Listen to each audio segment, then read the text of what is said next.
¿Qué tal, queridos amigos? Seguimos en la misma ruta. El presidente López Obrador insiste en que ya sabía todo lo que iba a pasarlos, que los datos acerca de la caída brutal de la economía, 19 puntos, prácticamente 18.9% del PIB, del Producto Interno Bruto, se fueron al abismo. Y naturalmente el presidente, como justificación, dijo que ya esperaba esas cifras porque fue muy malo el trimestre anterior, pero que el trimestre que comienza en julio, que comenzó en julio y que terminará en septiembre, va a ser mucho mejor, que ya pasó lo peor. Lo vuelve a repetir con una inconsciencia verdaderamente absoluta, como si fuéramos los mexicanos una bola de inútiles, sin inteligencia, sin capacidad de raciocinio, sin memoria. Repite y repite y repite que ya pasó lo peor. Presidente, póngase a gobernar. Observe lo que hay detrás de los muros de Palacio. Sí, hay muchísima pobreza, aunque usted lo niegue. Es mentira que con los bonos que usted reparte, en lugar de destinarlos a la productividad, para que esos mismos que reciben esos bonos tuvieran la oportunidad también de crecer económicamente, no ha solucionado el problema de la pobreza. Al contrario, se ha generado más miseria ahora por el problema de la pandemia. Ya no existe clase media. Estamos en una situación económica brutal. La caída del crecimiento más allá, más abajo del cero, es pavorosa. Se calcula que al final del año ese crecimiento a la baja va a ser de 10 puntos, o sea, menos 10 puntos. Una catástrofe que usted no está en este momento tratando de paliar porque vive con la preocupación de no ponerse el cubrebocas para sentirse que es superior a los demás que sí se pueden contagiar. Pero usted no, usted con la sana distancia tiene suficiente. Una sana distancia que, por cierto, terminó la jornada de sana distancia hace 2 meses, en mayo, cuando había en México 9,700 muertos por COVID y aproximadamente 87,000, 88,000 infectados. 2 meses después, cuando comenzó eso que se llama la nueva realidad, estamos hablando de que ya se multiplican los muertos y oficialmente hay más de 46,000, superando con ello ya al Reino Unido, a Gran Bretaña, que nos llevaba 1 o 2 muertos. Esto de estar juntando y sumando muertos es algo verdaderamente espeluznante. Y a usted no le importa, empieza a correr el rumor. Ya sabíamos que todo esto iba a pasar. Y sigue diciendo, ya pasó lo peor, que últimamente se mueren más de cáncer al año, se mueren más de diabetes al año. Sí, pero se mueren porque son enfermedades crónicas que tienen un final y que desgraciadamente no puede superarse por la ligereza de las autoridades sanitarias, mientras los médicos se juegan la vida. Hay otra cosa importante. Ya basta de estar con esas gráficas absurdas en donde dice López-Gatell y también su esbirro, el señor Alomía, que hay siempre una disponibilidad del 30, del 40% de camas.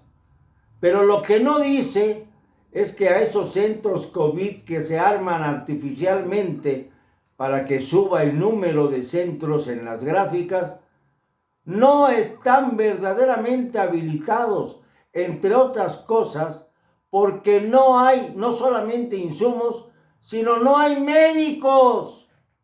Los médicos están atrapados fundamentalmente en los hospitales del Seguro Social, del ISSSTE, habilitados para ello, para el COVID. Ya no hay más profesionales de la medicina. A los cubanos les pagaron una barbaridad y ya se fueron. Trajeron cubanos pagándoles lo que no les pagan a los médicos que aquí se siguen jugando la vida todos los días. Y se fueron con sus bolsillos llenos y con un cargamento de muertes atrás.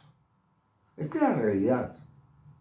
Nos fallaron, nos mintieron, nos chamaquearon, para decirlo con el término coloquial. Pero ahí están las consecuencias. Ya comienza a sentirse la caída brutal de la economía, como lo previmos desde el principio, que había que ir tomando medidas de emergencia para tratar precisamente de emerger cuando todos los países, pasada la pandemia, tuvieran que hacerlo. De esta manera no nos quedaríamos atrás como nos hemos quedado muchas veces, sino que iríamos a la par de las demás naciones, surgiendo, yendo hacia arriba, buscando la manera de que no nos pegara tan duro la economía. Pero no, el presidente está en otras cosas, está discutiendo que porque no es machista por no usar el cubrebocas, que realmente no lo usa porque pues, él guarda la sana distancia.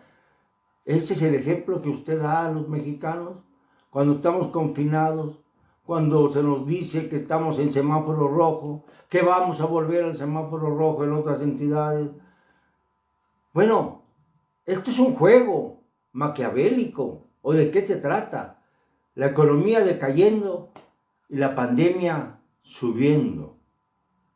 Y usted, presidente, presumiendo que ya sabía lo que iba a pasar y sin embargo no supo actuar.